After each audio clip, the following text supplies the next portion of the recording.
Welcome to this week's Who the Folk podcast. I'm Lonnie Goldsmith, the editor of TC Folk. This week I talked to Hunter Wengersky, the J Pride program coordinator at Jewish Family and Children's Service of Minneapolis.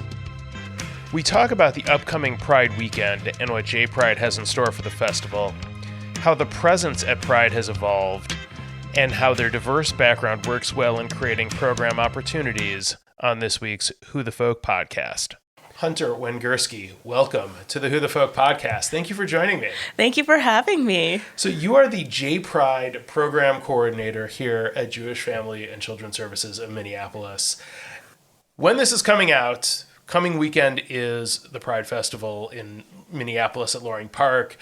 What are some of the activities that J Pride has? Because I know for at least as long as I've been involved in TC Folk, J Pride has had an active presence at the Pride Festival. Yeah, so this year we will have our Pride Shabbat on the Rainbow Stage in Loring Park at 10 a.m. on Saturday, June 29th. And we are also again this year going to be involved in the parade. So if anyone is really looking to throw candy at children or blow some bubbles and dance the hora down Hennepin Avenue, you are more than welcome to join us on Sunday, June 30th. And hopefully the weather is going to be better than it has been lately, because as we're recording this, we could be in Minneapolis or we could be in Seattle. Yeah. For all the rain we've had. Hopefully we won't have that. I am really hoping, my game plan is I would like us to have 70s, sunny, just a little bit of cloud in the sky and a nice breeze. That's really what I'm hoping for this year. Late June in Minneapolis, huh? We'll see. Maybe the rain cooled things off a little bit. That would be lovely if it were to hold up like that. That would be really fun. So this is your first Pride Festival with J Pride? Yes, this is my first Pride working the J Pride booth, working the Pride Shabbat, and working the parade. I did move here in 2022, so I was able to be involved in J Pride as a participant. Okay. But this is my first year as coordinator. What's the... I mean, there have been some very talented people who have come before you in this job. And what are some of the things that you learned from the notes or the just sort of the compiled information left behind? So there is a whole J Pride drive for me to just really dig into when I first started here. And one of the great things was Isaac, who was my predecessor, was incredibly organized. So I got a whole document introducing me to everyone. I got a whole document about how I should post things on Facebook or Instagram or our meetup. And being able to dive into all of the different programs that all of my predecessors have done was amazing. And being able to see what they've done is really, really helpful for what I would like to do with the program. And I would like to do a little bit of a shout out because we actually have one of the predecessors who will be involved in Pride this year.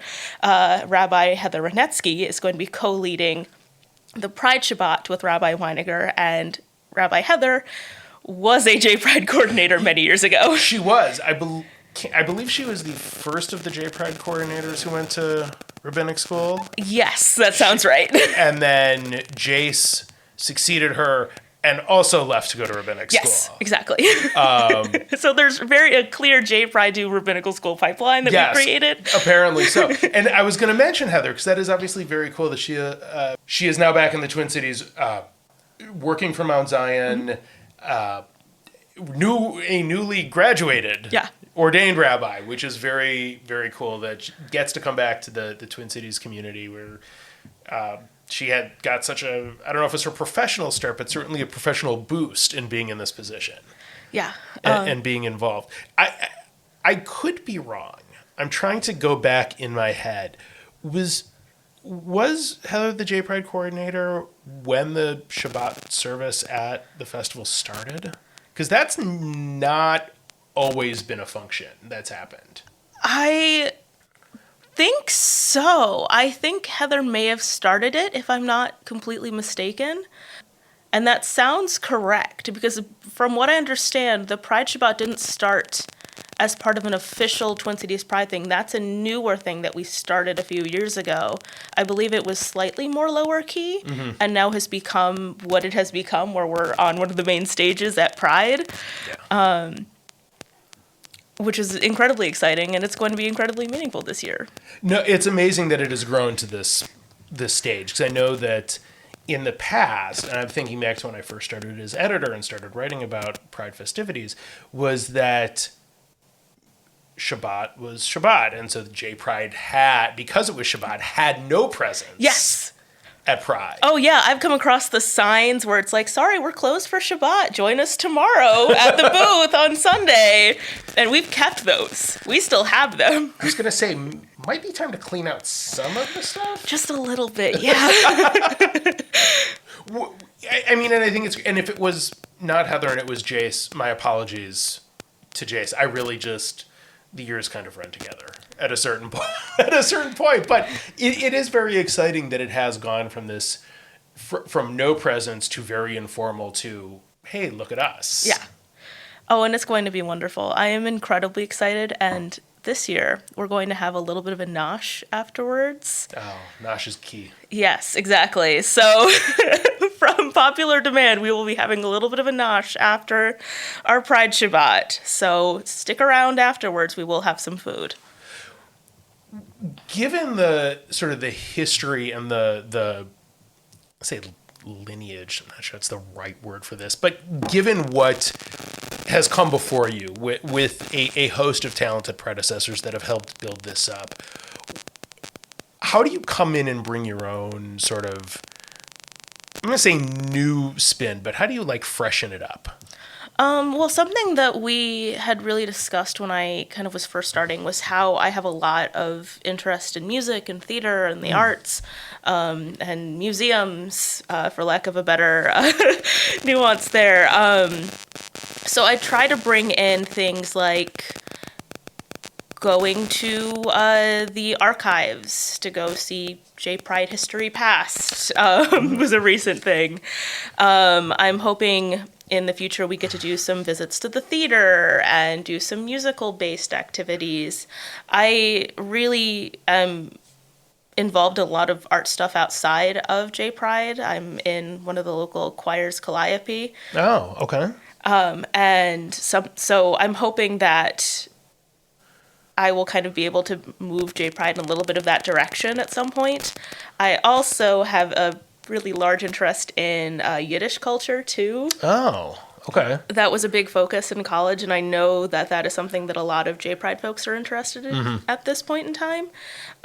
So something that I've done, which is a new initiative, is through the Yiddish Book Center, we've actually received a grant of $1,500 in order to put on, for at least this J Pride version of that grant, a series of programs modeled after the Yiddish literary cafes of the early 20th century. Oh, wow. So that'll be a monthly program starting in September. Okay. That will culminate in a experience next June, where people will get to share what they've learned, if they translated a new poem, or found a cool song that they like that they want to perform, or made a piece of art based off of something they learned. It's a really cool way to kind of bring in some of that cultural aspect to J Pride.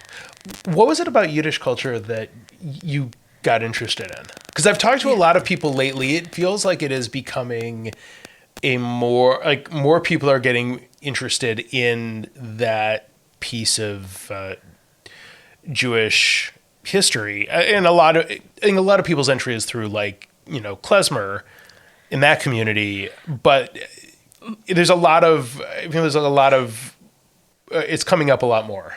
Yeah, I actually got interested. I took a lot of theater history classes in college, and then started following the through line of how a lot of Jewish plays of kind of the early 20th century were all focused on Yiddish folklore in a weird way, like the Dybbuk, and so I kind of started following that through line, and then took playwriting, and my professor was like, you have a lot of interest in this.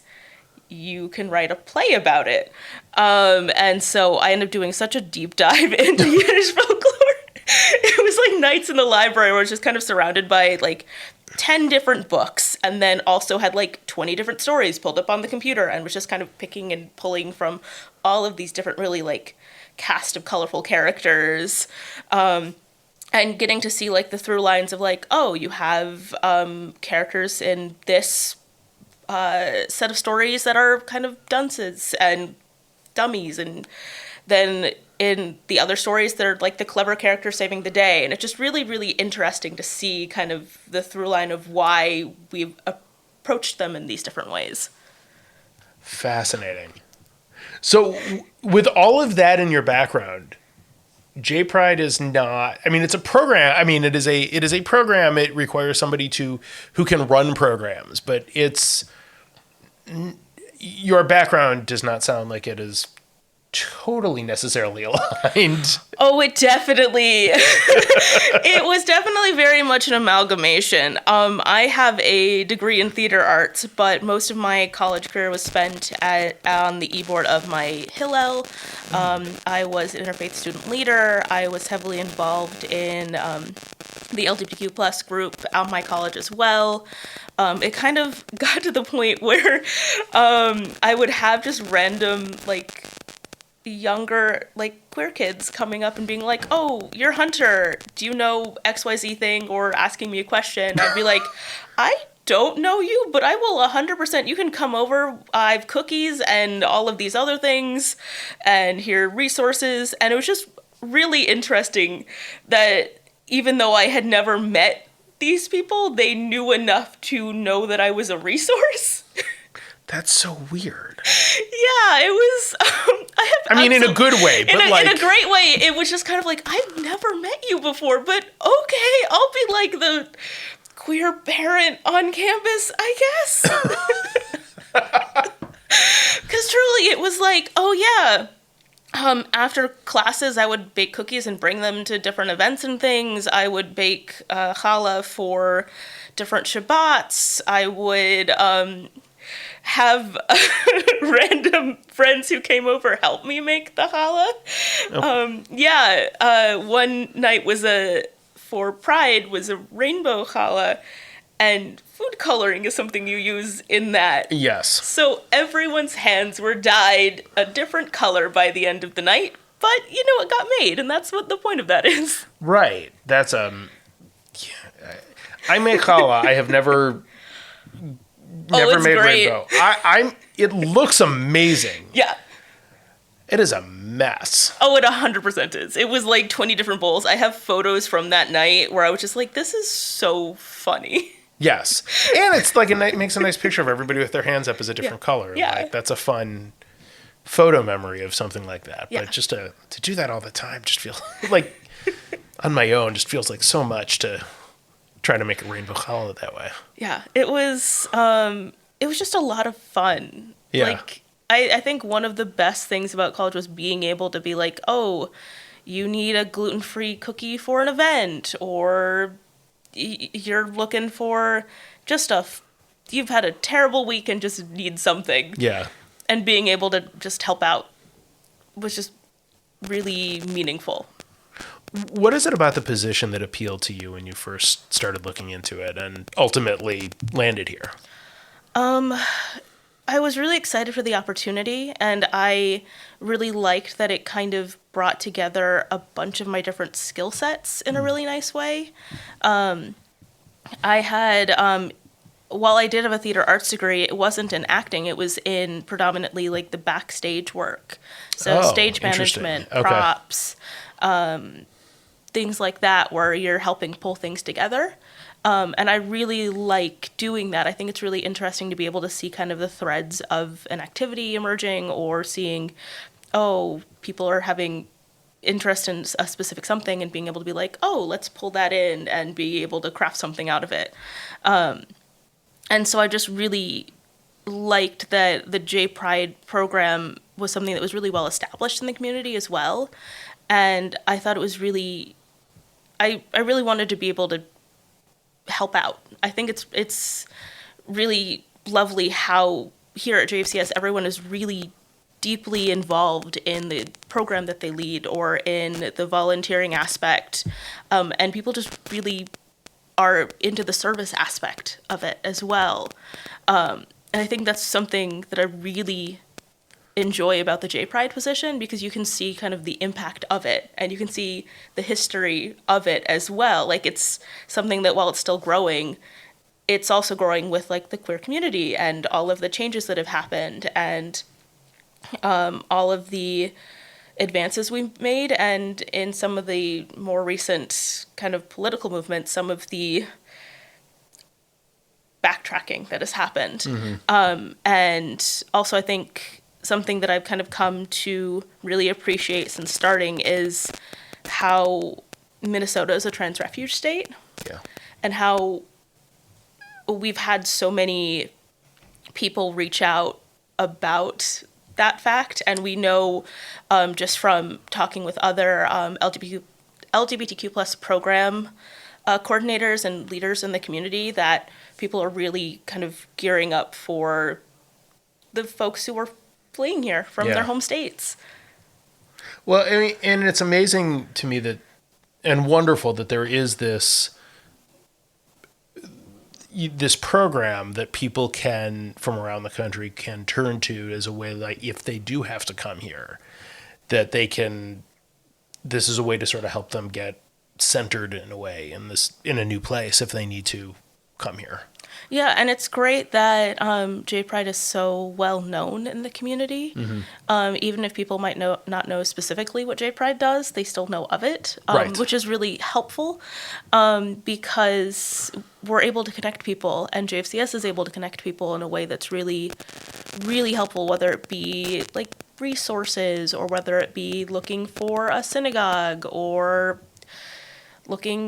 just if they're looking for something, we're able to be like, oh, even if we don't provide it, we know who does. And we are able to connect you with them and be able to kind of be that like soft landing place for them, which is really, really nice. And it's sort of, I mean, it's funny, it was something you mentioned a second ago about like, people really like the service aspect of the staff here, like everybody. And I've noticed that as well. And it seems so obvious because like service is literally in the name of the organization, but it's not that obvious. Like it's not something that should be taken for granted that people are that bought in to those types of programs like this in the community, in the organization. Yeah. And I think people here are really invested in helping and just really want to be able to help out people and connect them with things that will make an impact on their lives. Whether that be programs like Hag Sameach or Karen Connections or food initiatives, people really want to help out and make a difference. You mentioned you were active in Hillel and LGBTQ organizations on campus. Where did you go to school? I went to school in Kalamazoo College, which... I am very familiar with Kalamazoo College. Really? I am from Michigan. My brother is an alum of Kalamazoo College. Oh my gosh, wait. I didn't know that. Yes. Oh, that's wonderful. Yes. Are you from Michigan? I am, okay, so in a roundabout way of speaking, my family is from Flint. Okay. My mom and aunt and everyone grew up there. My mom and aunt eventually moved out to New York. I spent my summers going to Michigan, kind of the Rochester, Waterford area. Sure. Visiting my grandparents, visiting my cousins. And then, like, a handful of years ago, everyone went down to Florida except for my cousins. Okay. So I went to College of Michigan because that's what I knew, and I really enjoyed it. And I originally went there for pre-med. Theater is a departure from pre-med. I have to say, the buildings were right next to each other. So you went in the back corner, you had Dow, the science building, and then you had the Nola K. Balch Theater right there. So you make a little right turn instead of going straight. And my brother was a theater major, so I spent a few evenings seeing him in shows there. Oh my gosh. We'll do this offline. Nobody else needs to hear this. Oh, Although he might be listening, but we'll We'll talk about this after. And nobody else cares about the Michigan geography that I could get into, but I'm not going to. So we're just going to move on. So was it this opportunity that brought you to Minnesota? No, I actually moved to Minnesota back in 2022. Not from Michigan. At that point in time, I'd already graduated college. Okay. Then pandemic hit.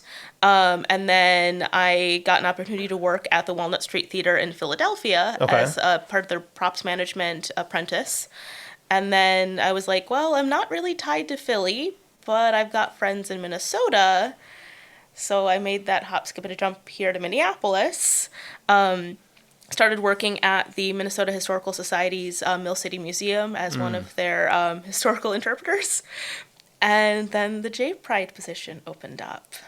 And it was just kind of a very Beshert thing to happen. It really, I mean, hearing you talk about sort of your background and the sort of the variety of things in college and whatnot where you interacted with the Jewish community and the LGBT community, this is sort of like the perfect intersection of all of your interests. Yeah. Or at least a lot of your interests. Oh, 100%. When I was telling my friends, like, oh yeah, this position is opened up, I don't know, like, if I should apply, and you know that thing where you're like, oh, I don't know if I'm fully qualified for this, but... all of the self-doubt creeps in. Yeah, all of the self-doubt. Absolutely. And they were like, you need to apply for this. If this was a job description that someone had written specifically for you, this is it. You need to apply. This is just you. Yeah. So to hear that from every friend I had talked to really cemented it. Yeah. I mean, you got to. If it's right, it's right. Yeah. So when did you officially start? I started in September. Okay. I started in such a roundabout way. I had like 2 weeks of like overlap with my previous job, so I was working a solid like 2 weeks straight at one point, and then finally got into the actual kind of Monday to Thursday rhythm of J Pride. Yeah. So it was a really interesting start. And of course, getting like right off a band of high holidays and getting into the J Pride kind of rhythm of coffee socials and events and all the things that have happened, and having kind of a winter to kind of settle and figure out what I was hoping to do in the following year was really nice. Yeah. No, I'm sure. So now that you've had 9-ish months, obviously so much of the focus falls onto Pride weekend. Oh, 100%. Is it wrong of me to ask what you're thinking beyond this coming weekend, or are you just so tunnel visioned? Oh, no, I already have things planned out through July. I'm already looking ahead to August. July is kind of a whirlwind of a month because essentially right after Pride, the Wednesday after Pride is the coffee social, and then the week after that is and this ties back into the very fun arts bit, is the gala conference, where over 120 different gay and lesbian choirs from across the world will be descending upon Minneapolis from July 10th through the 14th. Wow. So if you really like choir music, or you just are really interested in seeing what that event will be like, that is 100% highly recommended. I signed myself up for not only the choir that I'm part of, and then the mini contingent of the choir that I'm part of. I signed up for a trans and non-binary chorus that is through the festival. Wow. So I really went, I'm just going to do all of the choirs that week. Sure, just why not? all of them. You don't have enough else going on, so exactly, why not? Yeah. And then after that week, then we're working with J Pride will again be partnering with PJ Library, but in something that will not be exclusive to PJ families, we're going to be doing an intergenerational rainbow Shabbat on July 19th.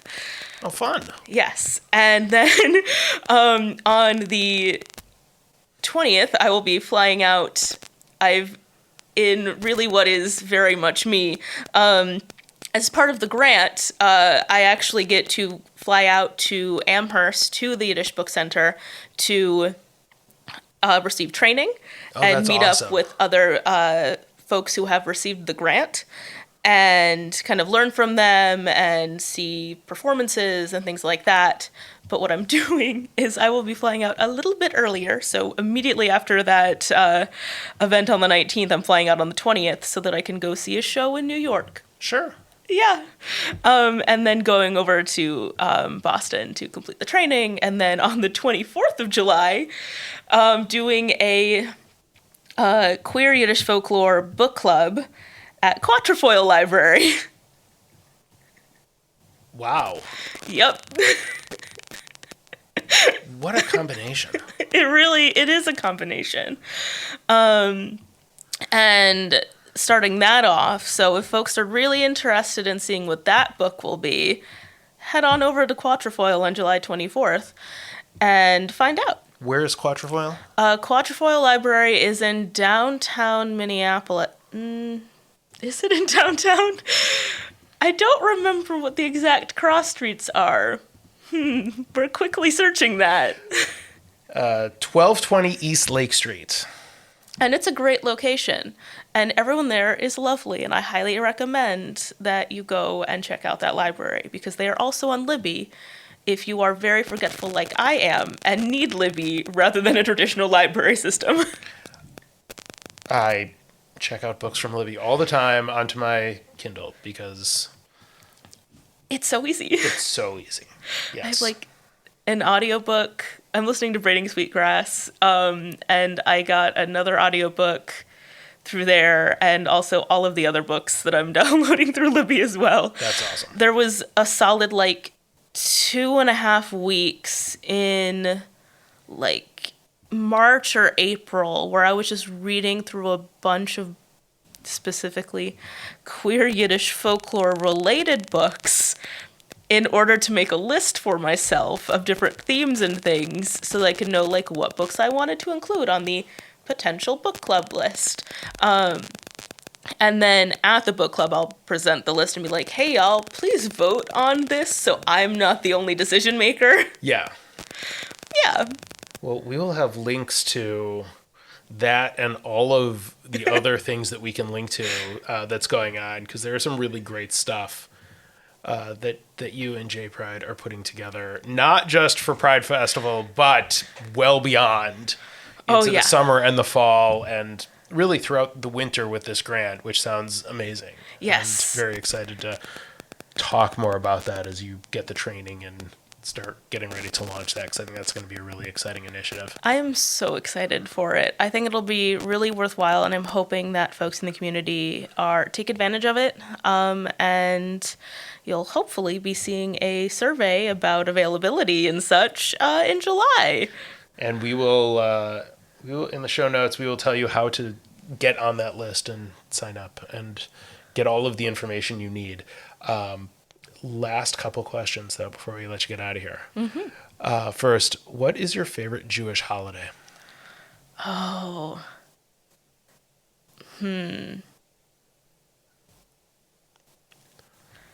That's a really tough one. As always, the last two questions are always the hardest. Yeah.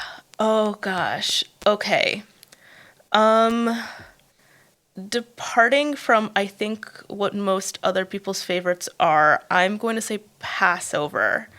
That's not a departure at all. Okay, yay! You are right in the mainstream. Oh, amazing. I really like Passover Seders. I think they're really fun. I have such a great memory. So in college, you did like the full official Hillel Passover Seder, of course.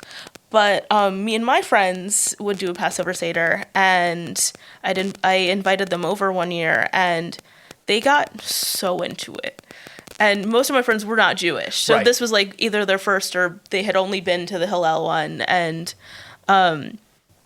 they got so into it and just so driven, like hiding the afikomen, saying the 4 questions, reclining when we ate. It was a whole thing, and it was just like the culmination of just both like friendship and just Passover. Like it was like, this is like what Passover is. This is just so fun. I love this so much. And it was such a great evening of just like the goofiest. We were using not only a non-traditional Passover Haggadah, we were using the like graphic novel Passover Haggadah. That's awesome.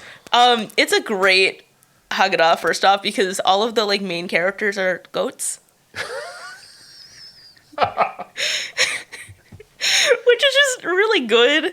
And it's really well like drawn out. It's got all of the fun songs. It is very like user friendly. But it was just very campy was really what it was. It was just very, very campy. It was very, very fun. And it's just a really good Passover memory. Like, of course, I love having Passover with my family. It's great. We have like just a ton of food. But just that Passover with my friends was just really good. Yeah. No, that's great. And what is your favorite Jewish food? Oh. I have to say my grandmother's mandel bread. Oh. It is such a childhood staple. I right now cannot currently consume wheat or dairy, so I cannot enjoy them. Oh no. I know, right? And that's most Jewish food. Yeah, that's tough. That's like all Jewish food is really that wheat dairy through line right there. Yeah.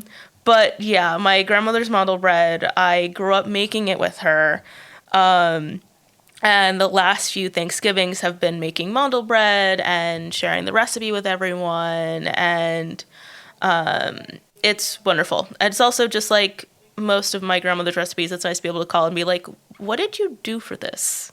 Right. How do I do this?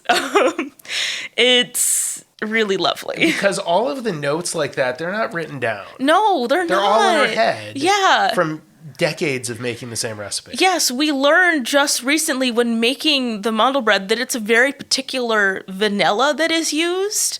Oh. Yeah, it is the Watkins double strength vanilla. You can't use a normal one or else it won't taste right. You have to use the double strength. These are the important things that need to be written down.